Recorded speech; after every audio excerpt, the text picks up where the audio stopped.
You're listening to the AfterBuzz TV Network, now the largest new media platform on the web, and your #1 source for after-show entertainment. Very good, Keith Johnson.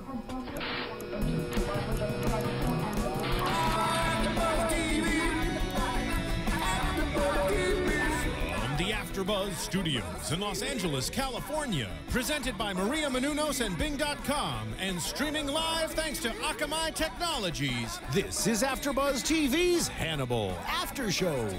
We'll break down tonight's episode and get you all the latest news and gossip. And now, another post-game wrap-up show for your favorite TV show. It's AfterBuzz TV's Hannibal After Show. Bing is for doing, and we are doing another very special Hannibal AfterBuzz After Show. I'm Joe Braswell. I'm joined as always by the beautiful Julia Cearley. Hi. Hey, everybody. And by the not-so-beautiful Joe Sanfellipo. It's nice to be here with you guys, You're ugly as I may be. beautiful. And by the gorgeous Nando Velasquez. Oh, gorgeous. Someone has a favorite. Don't get jealous, Sanfellipo. Don't get jealous. But the fairest of them all is our special guest. Her name is Martha De Laurentiis. Yeah. Yes. So this is finale week here for us on the Hannibal AfterBuzz, and for all of you Fannibals out there. And we just had executive producer Brian Fuller in, and you guys can check that out. And now we have executive producer Martha De Laurentiis in, and we're very, very excited to talk about the season and the origins of this, and get into some more stuff. So thank you very much for joining us. My pleasure.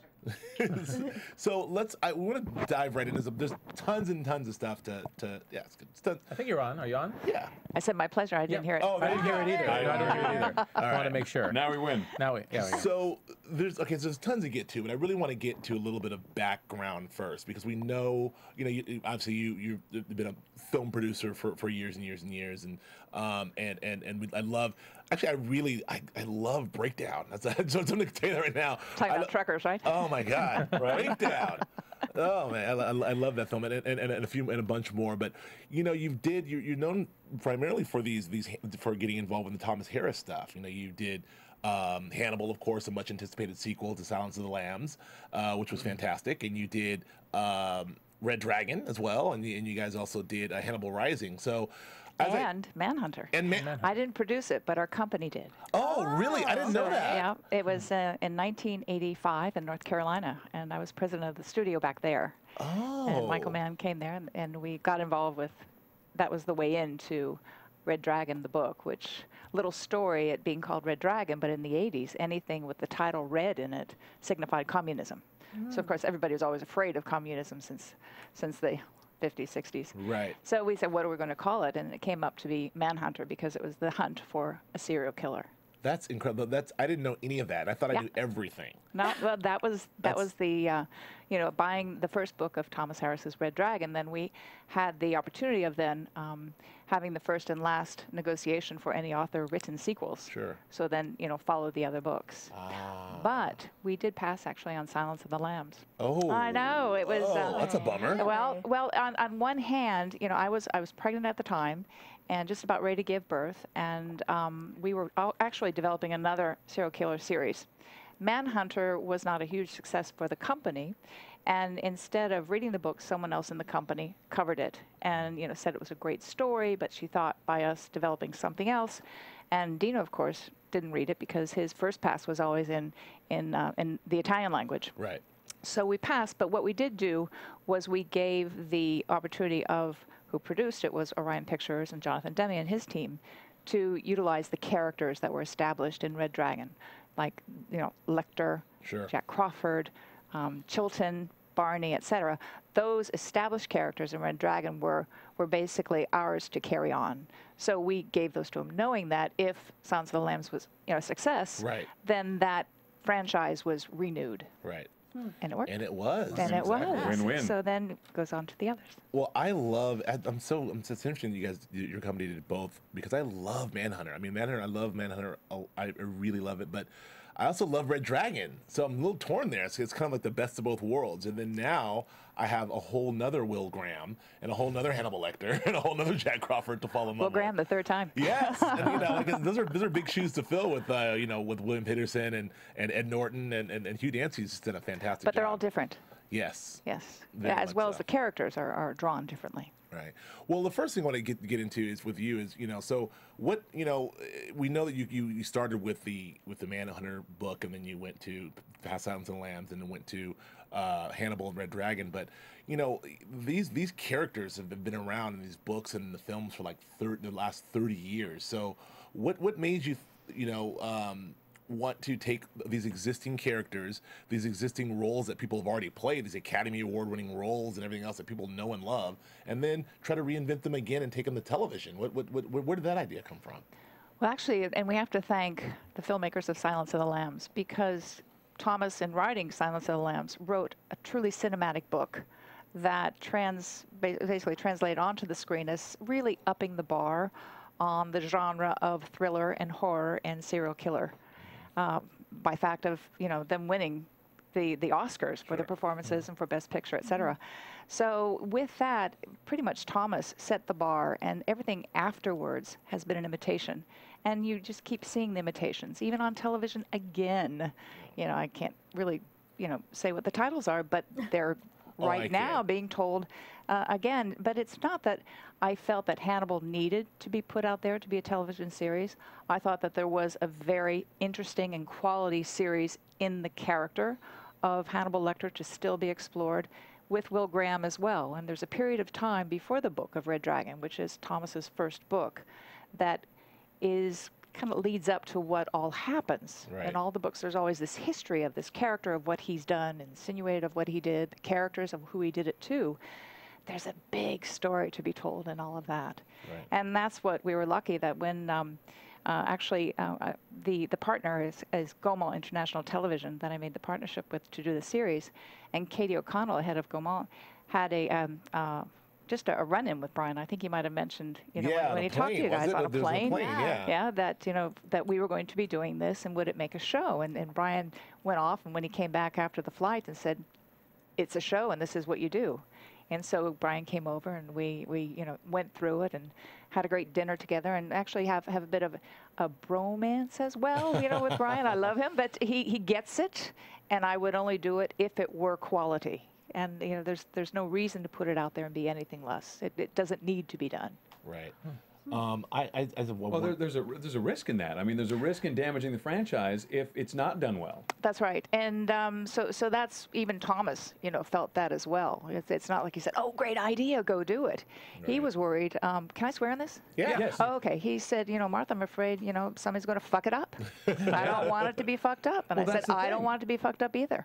You guys rolled. I mean, by bringing Brian Fuller, you didn't roll the dice all the way. You stacked the deck. That's interesting, because I don't know if you were going to bring this up, but like Brian Fuller, is an interesting choice, because again, I told him this, and I told Aaron this, and I'll tell you this, is when Hannibal was announced as a series, I was like, not knowing nothing, sight unseen, I'm like, Hannibal's a series. Oh, how's that going to work? And then I thought, oh, Brian Fuller. Oh, okay. Well, he's someone, and I thought, well, okay, well, that could be interesting. But then I thought, when I think of Brian Fuller, I think of genre, I think of whimsy, like he said. A little bit fanciful, sure, and I was concerned about that. But I didn't think Hannibal, so I had no idea he'd be able to take it to this level and do what he does. But he's a master at subtlety, Brian, right? And so that just truly plays into all the storytelling of that first season. Sure. What is on the nose in this season? Nothing. Well, Exactly. Sometimes. And actually, you're right, Joe, when you said, why do Hannibal? Well, everybody in the world, when they would hear probably Hannibal for television, they would go, oh, back to the well again? Right. So those cards were stacked. And sure. So it was a great challenge. Well, knowing that you have this deck stacked as it is, what made you want to do broadcast as opposed to cable? Because when you think about a show like this, you would think that cable would give you more freedom to approach these characters, considering, we've only been used to seeing these characters in rated R films, and now you're pretty much putting, it's 10 o'clock, but it's still a very different audience, I imagine, or more mainstream audience. I felt confident that the audience was large.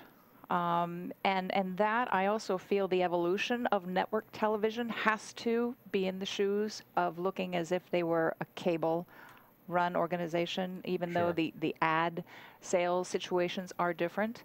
But I just think from what we've seen since The Sopranos, open it up, you know, Mad Men and you know, Breaking Bad and all that. The characters on television now, the stories, and being able to explore and take your time with these deficient characters. You know, everybody's fucked up now on TV, but it's great because we all have problems, but everything kind of works out. And where does it go? And it's strange and it's dark and it's ooh, but it's why not on network television take that risk at 10 p.m. They've got to drive people back to watch their networks. Soon they're going to be. I understand reality TV. I understand the economics. I understand the joy in watching them, but they also need to have great content. Sure.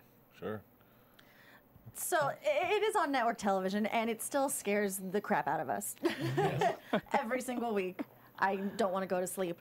And that comes a lot from the serial killers. And we were talking to Brian just yesterday, and he assured us that there's no such thing as a mushroom guy, thank God. Or a cello neck guy. Or the cello neck guy. Or the angel wings guy. Or totem pole guy. Yeah. So, you know, I slept a little bit easier last night, I will say. But from something comes inspiration, so don't take him so literally. I was just starting to feel comfortable again. Oh, we already said they all need background checks. We all already agreed on that, yes. Has it been a challenge coming up with all these insane and just crazy serial killers? Who thinks of these things? But that's why you have great writers, and that's why you have a full writer's room that you just, you know, they shut their doors sometimes, and you just hear people bouncing off of walls, and they're hysterically, you know, laughing because they have to come up with audacious things, you know, from that then kind of bring it back.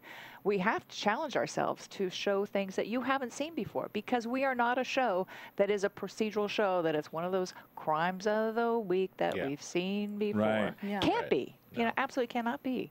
So, you know, take those kind of and everything is beautifully researched because everything that it's written about with all this, there is research behind it that it can be done. Maybe it's not necessarily always done that way, but there are things that, you know, would lead you to that.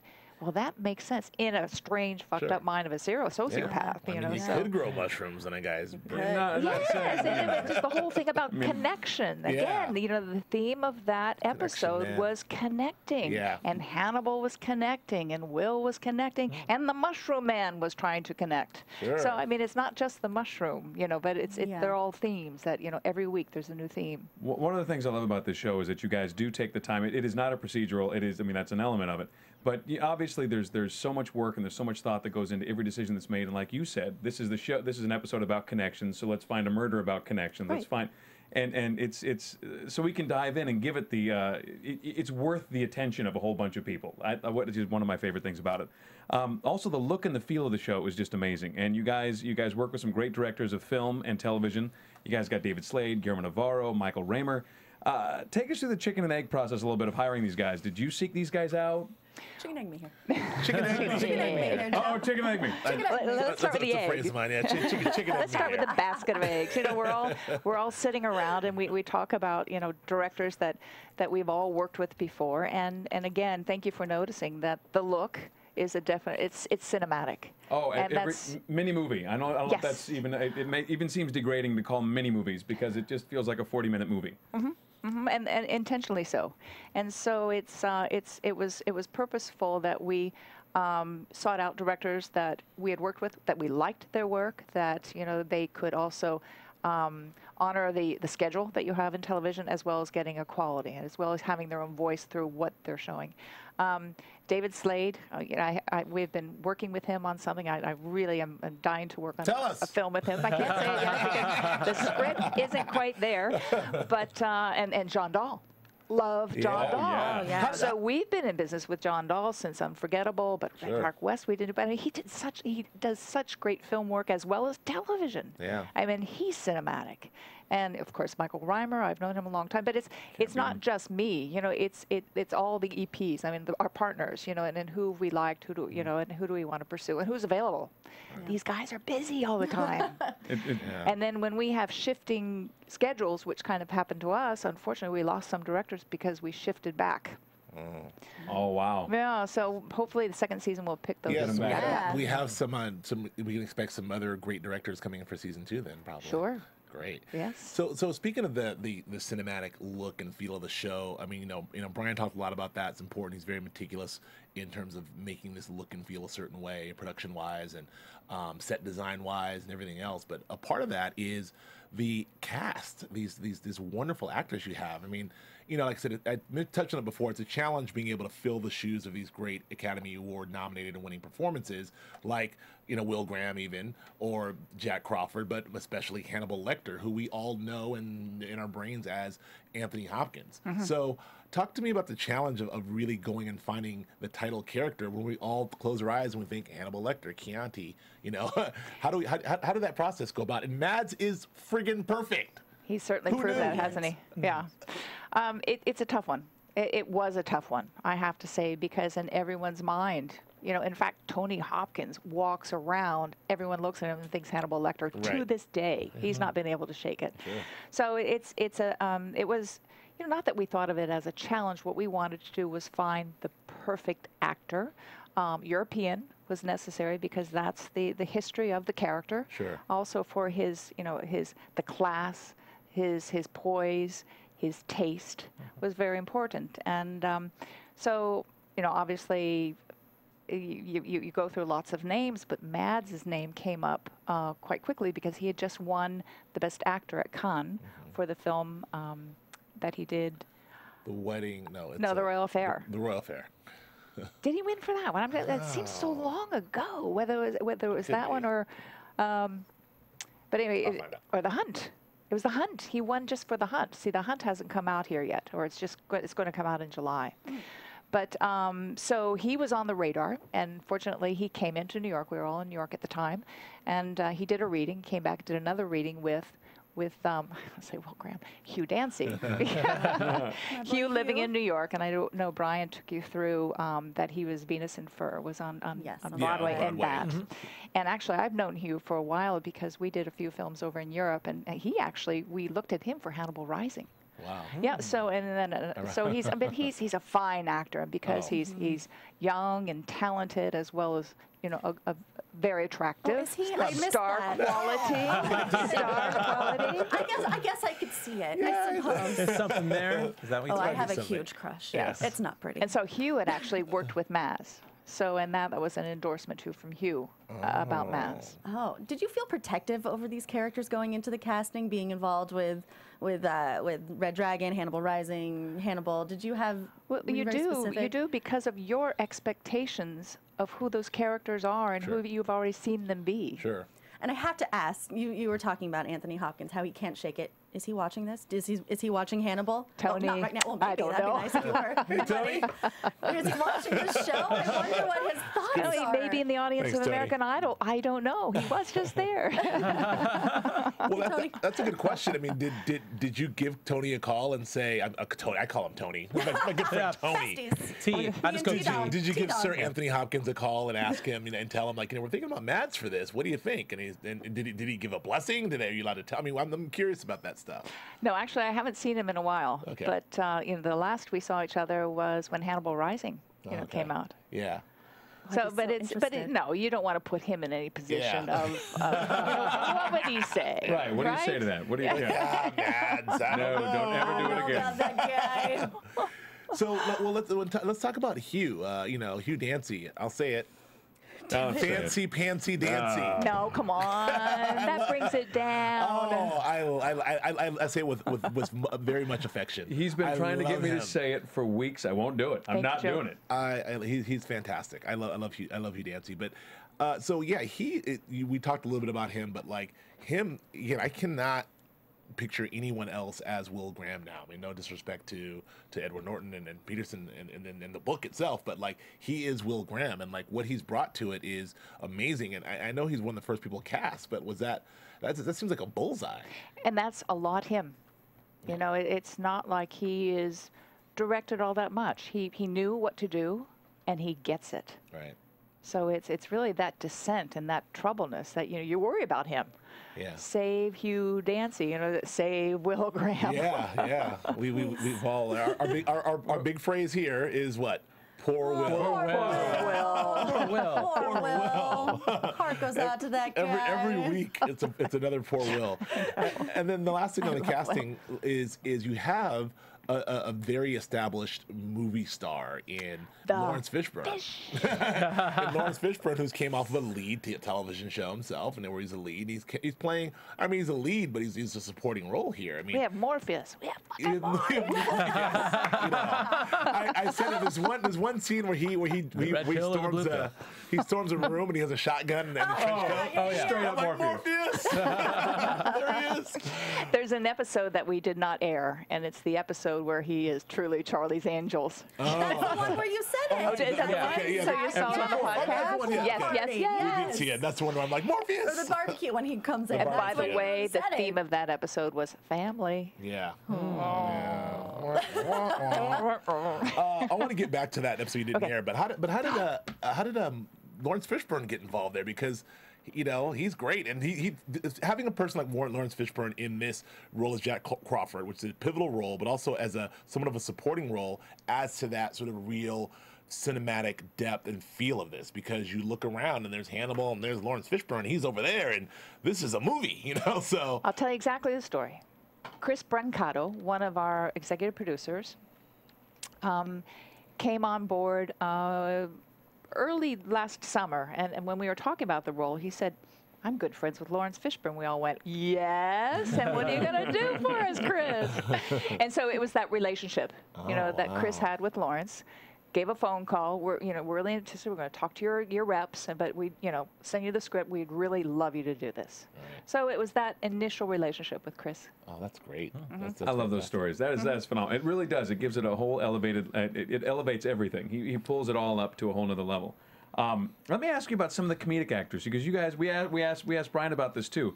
You've got some of the most talented comedians on the planet doing some of the goriest stuff.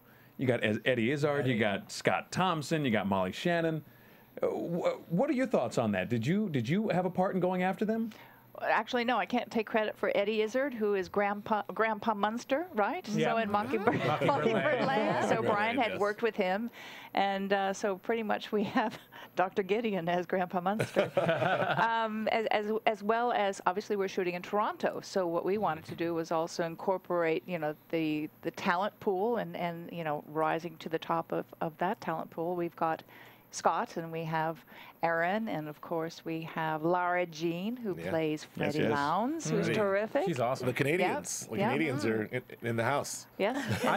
We call the three of them ZPK. So there's Zeller, Price, and Katz. Oh. Okay, so ZPK are on the set now. And they're tonight's episode. Oh, wow. I can't wait. I can't wait. Yeah. Just seeing Scott Thompson, a Kids in a Hall fan, just seeing Scott Thompson on there doing that kind of a role, I just blew my mind. Sometimes we have to keep the performance back. Just dial it back a little bit. I can't imagine with Scott. I would imagine you have someone whose job it is to hurt him. Just like, calm down, you're wonderful.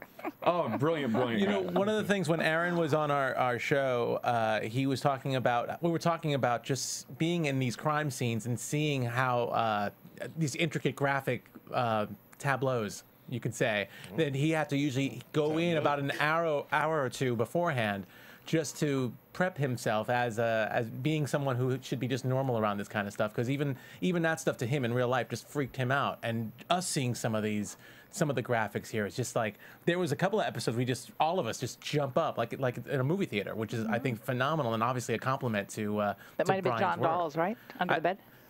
Under the bed definitely got us. Oh god, that one ruined Flippo. Ruined me. Ruined.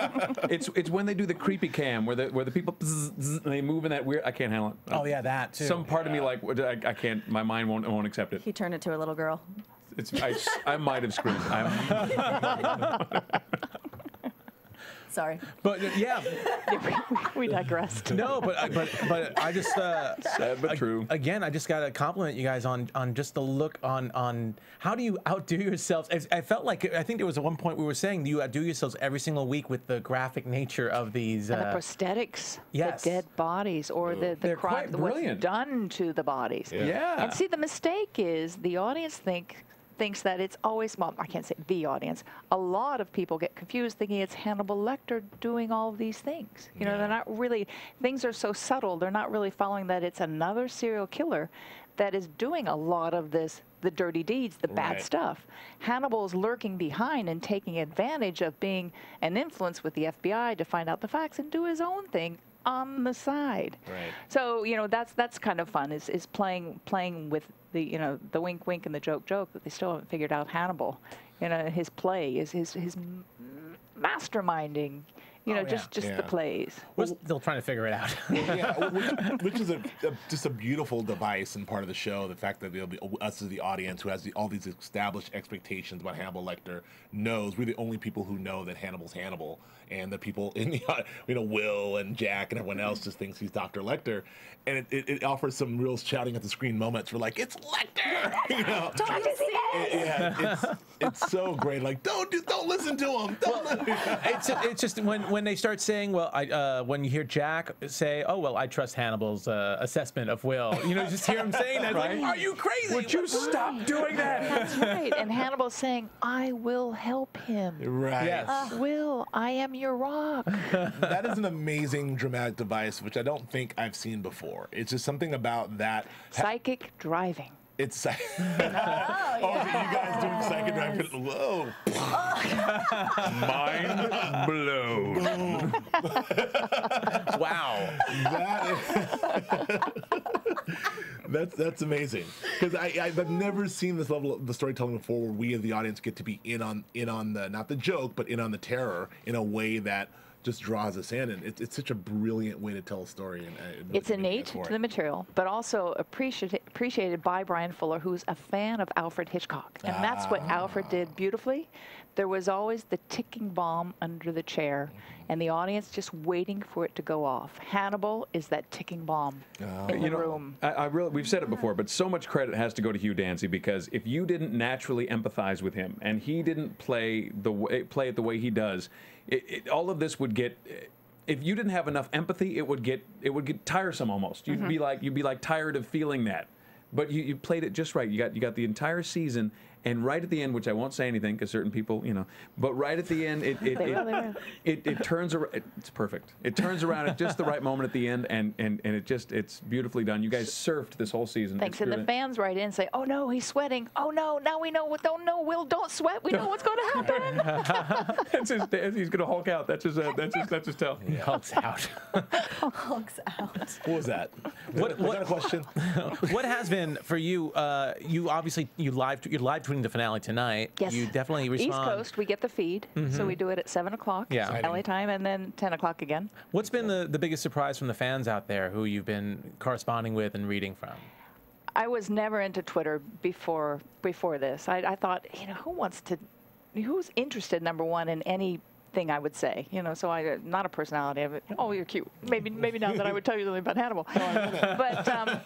But what started to happen really quickly was this fandom.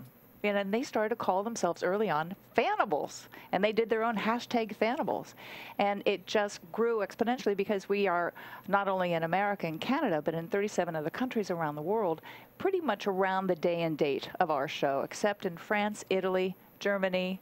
I think those are the big territories that will come out in the fall. Wow. But so because we have this trending going, and through this fandom has grown because our partners foreign are AX and Sony, and they let their distributors know what the hashtags are that the fans are using, as well as what we're using, and that, you know, follow us live and we follow them. So it has just grown so big. There are two ladies that took it upon themselves early on to do this big spreadsheet of their goals of what they wanted to do. And it was massive, and it was unbelievable. One of the things, every week, you know, they thought for a while, because there wasn't a renewal notice, they wanted to save Hannibal. So the hashtag was Save Hannibal, and that trended around the world. Yeah. So it was like #2 trending. Wow. The other week, okay, the Emmy buzz. You know, you know, we're a late bloomer coming to the Emmys. So it's a very, very long shot. But one of the hashtags last week was Emmy RSVP. And that trended #1 globally, as well as #1 in America. Great. This week, it's Emmy al dente. dente. Hashtag Emmy al dente. So that is all, you know, pretty much organized through these two ladies. There's Christy Gay in Australia and Catherine Boyd in New Jersey. And we, you know, they run things by us. Would it be okay? But one thing that they've just taken on is because this being the last show of the season, and a lot of people are writing, oh no, we're very sad. What will we do? They came up with two ideas. The first one is a Hannibal book club. Oh. So, you know, because they maybe are familiar with the books, but what they want to do is with the fans do a book club, and over the season of I don't know how many months, cover all the books of Thomas Harris. 2 chapters at a time, you know, they'll read it, and then they'll kind of do on, they have got a Facebook page. I think it's really? Hannibal Headquarters, HQ, and they do the live chats, but, you know, and they're very, very literate, these ladies. They're very smart, and have got great ideas. And so that's to come, starting, I don't know, you know, exactly which date, whether it's next week or the week after. But also in July, they announced the other day they're going to do a blood drive. Oh. I mean, we're not a vampire show, even though the N on the Hannibal looks a little bit, but that's a knife. But so it was inspired by episode 11. Dr. Gideon has indeed done Dr. Crothers and is in Dr. Crothers' office. Did the Colombian tie to him, but also drained him of blood and made very nice little packets of blood in a cooler, and so left a note, please send on to the Red Cross. So the show Hannibal is a very civic, social-minded, you know, show. Oh, yes, Beverly Klatz last week was doing jury duty, you know, so, That's right. so they had the idea, and right. they took that, you know, they did a snapshot of the, what do you call it, a snap, Screenshot. Thank you. Screen capture. Of a screen capture of that note, and so they posted it with a hashtag Dr. Gideon sent me, and they encourage everyone during the month of July to choose an organization like the Red Cross, or, you know, it's not like a Red Cross is endorsing them or that we say Red Cross, but go to a place that, you know, to donate blood, because one donation saves 3 lives. Well, I was going to say, I mean, since it's for July and Comic-Con's in July, and we've heard that you are going to have a presence. Hannibal will have a presence there. That'd be awesome. That's going to be awesome, first of all. So I think that would be great if you guys had a blood drive down in San Diego the day you have your panel or afterwards, and so I've got a very good friend who's high up in the Red Cross. So let me see, you know, whether they would maybe entertain sending a van. I'll be down there. I would definitely give blood. I wouldn't know how to organize a blood drive. I'm not sure. Well, I'm not sure either. I'm just the idea guy. I'm not implementing it, obviously. But when you said that in July, I was like, oh, what a perfect idea. But that's a good idea to think about. But speaking of Comic-Con, though, I mean, we're really excited. I mean, for the fans who are going down to Comic-Con, what can they expect from who's going to go down there? What can you say that you guys might be showing? Any surprises? We're going to do. Are you serving any food? No. Who will be there for dinner? When will be there? What will we serve? I don't know. I've been known to serve pizza to everybody, but I don't think I can do 1,000 in 1 hour. The panel, of course, and so it's Brian Fuller, David Slade, Hugh Dancy's coming in. Huh? Yeah. Julia just bought her ticket. Get me in. Get me in. And then little me will represent the female side. So far it's the 4 of us. Mads is actually busy. He's just finished a film, but he has other plans in Europe, so I'm not sure if he's going to be able to. I mean, that'd be awesome. Oh yeah. If he just flew over, That'd but be yeah, they've got a couple releases that they're doing a lot of press for as well of other things. Right. But no, it's exciting. You know, now we've just got, you know, it was just announced I think last week. So now we've really got to kind of pinpoint, and I think too, if there is such, you know, a thirst for it and a demand for things, and that could just, you know, feed the frenzy, you know, maybe more things can be done. Right. Okay. Well, we will be there. Yeah. we'll definitely be there. We'll promote it. That'll be the next hashtag next week. That'll be a great hashtag there. Let me come, guys. Let me come. I want to. Bring me with you. Come on. But I want to just go back to one more time for the ladies' names. I wanted to make sure we get those. The Catherine, the one from Australia, the one from New Jersey, the fans. So it's Christy Gay, Kristy, Gay, G-A-Y, and Catherine with a C, Boyd, B-O-Y-D, in New Jersey. Awesome. Book clubs and blood drives. Exit 22. Exit 22 on the Jersey. I don't know.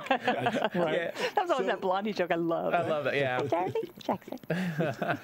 So I want to talk a little bit of business. We talked about the fans and how much we all as fans love the show, and we know the show was on the bubble. We had a couple things happen this season which were interesting, sort of newsworthy. We had one episode that didn't quite make it on the air. That didn't make it on the air. That we all saw and the fans saw and we saw and we saw it online and we did a podcast about it and it was great. But talk about what happened there and the decision to.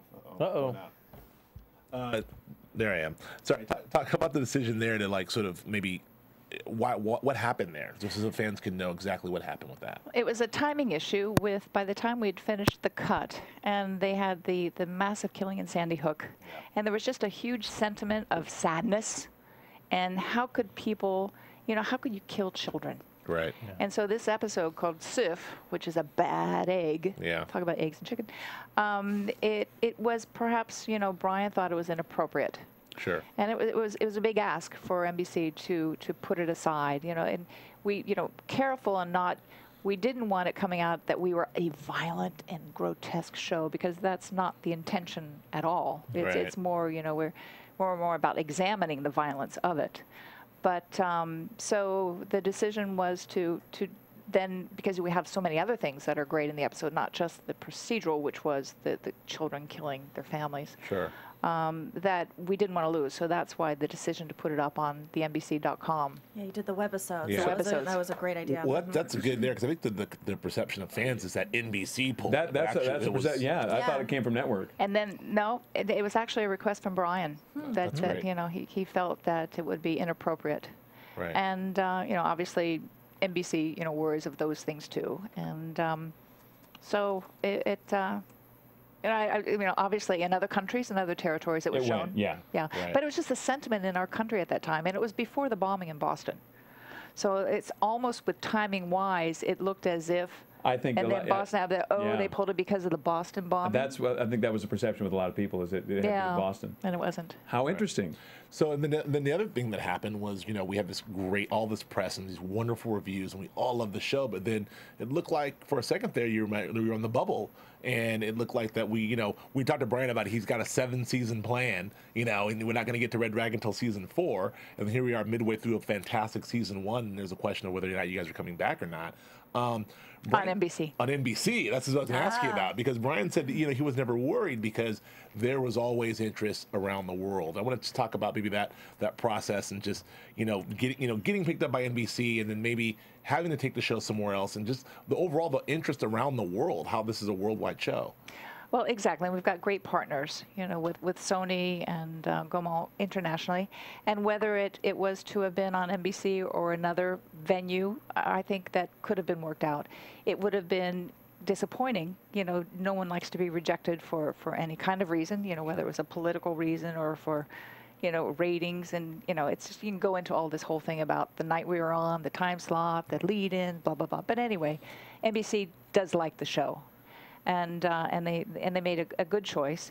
They kind of stayed away from making that decision till pretty much the end, of when they could make the decision. Made you sweat it out. Well, we're all glad they did. So before we get you out of here, anything you can hear? We're literally about 2-3 hours away from the finale here. So anything you can tease us with the finale, and then maybe even a tease to season 2? Well, I just think that, we've seen Hannibal through all the episodes just ratchet up the mind, the psychic driving, just ratcheting up everything to play according to a plan, which he probably didn't have a general plan. But it's amazing how he can always take a situation and turn it into what would benefit him. And that's what's always amazing. And then tonight, it's masterful, what actually he does. Of course, we've got poor Will. Oh, poor Will. But Will is excellent. Obviously he does continue the descent and basically has to own up to something, but yet scales start to fall from his eyes at the end, and you just won't believe this ending. The last minute of this episode is my absolute favorite. I get goosebumps thinking about it because we also use a musical cue. I won't tell you which one, but it is my favorite musical piece from any movie I've ever seen. Wow. But it's one of ours. And it just, I made a bad comment to Brian. Should I tell you? Yes. No, that'll probably go out. That's bad. Oh. Tell us. Are you sure? No, it's gross. It's gross. No. Anyway, but it's something that happens to your body when you like, besides goosebumps or something else. But a female buddy. And then it's maybe when you're lactating or something, So go from there. I'll take it. But it's just you. Stop. I didn't want to know. He's that little girl again. It happens. It does happen. So anyway, it's just an awesome episode, an awesome ending, an awesome time to just, I want to rewatch all the episodes again. So, and that's what launches into, we have a summertime coming up. Those that haven't jumped on board, there's time to, binge watching. Just love that. I do it myself. Any plans for DVD or a release date? Are you aware of that? Lionsgate has the DVDs. I'm not quite sure of that date. Amazon will come out with then it's their venue in July. Okay. Oh, that's good. Yeah, That's good. Yeah, but we'll have lots of goodies in the DVDs. And of course, we'll have that episode 4 in the DVD.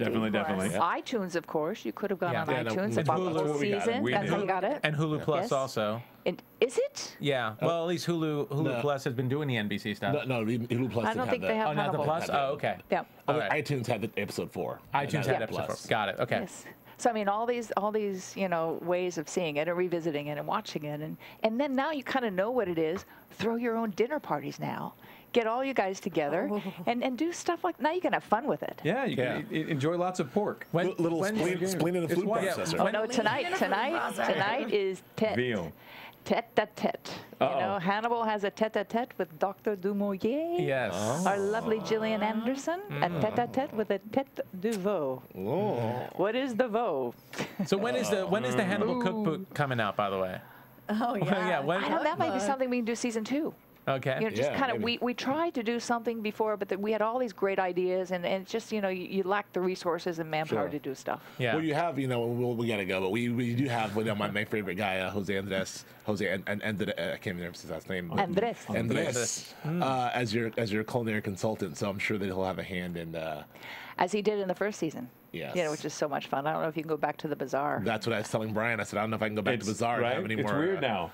Yeah. It's like, what's in the martini, man? Well, thank heavens he's European, because Europeans, they use every single part of the pig, and so that's again what Hannibal, as he's cooking, you honor each part, and that kind of goes into the Garrett Jacob Hobbs, part of it too. That goes into Will, who just can't shake Garrett Jacob Hobbs. Right. Honor every part of her.